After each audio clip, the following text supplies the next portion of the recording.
మొన్న నేను ఒకటి వీడియో చేశాను కదా, అదే ఉత్తరప్రదేశ్ ఆగ్రాది.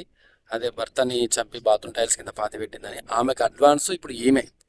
ఇది ఎక్కడ కాదు, మన తెలంగాణ నిజామాబాద్లో జరిగింది.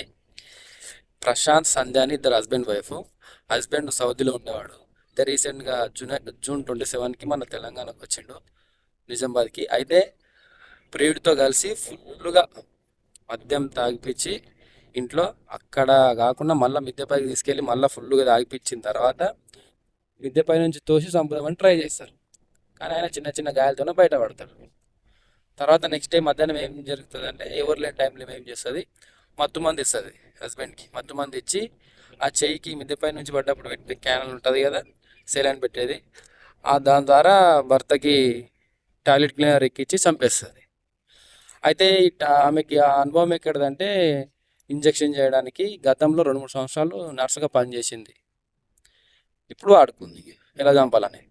అయితే నేను చెప్పిన కదా, డైలీ డైలీ ఏదో ఒక కొత్త కొత్త థాట్తోన భర్తలను చంపేస్తున్నారు. చాలా జాగ్రత్తగా ఉండాలి భర్తలు.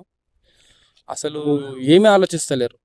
ఈ జైలు కోతలేమా, ఎవరు దొరుకుతలేమా, ఎవరు పట్టించుకోరా, కొత్త కొత్త థాట్లతోన భర్తలను చంపే క్రైమ్ రేట్ పెరుగుతుంది రోజు రోజుకి, ఎక్కడొక దగ్గర. చాలా జాగ్రత్తగా ఉండండి. ఈ వీడియోని వీలైనంత వరకు అందరికి షేర్ చేయండి, మీ ఫ్రెండ్స్కి, ఫ్యామిలీ మెంబర్స్కి. ఇలాంటి వీడియోస్ కోసం మన ఛానల్ని సబ్స్క్రైబ్ చేసుకోండి. Follow me more videos Instagram. Thank you.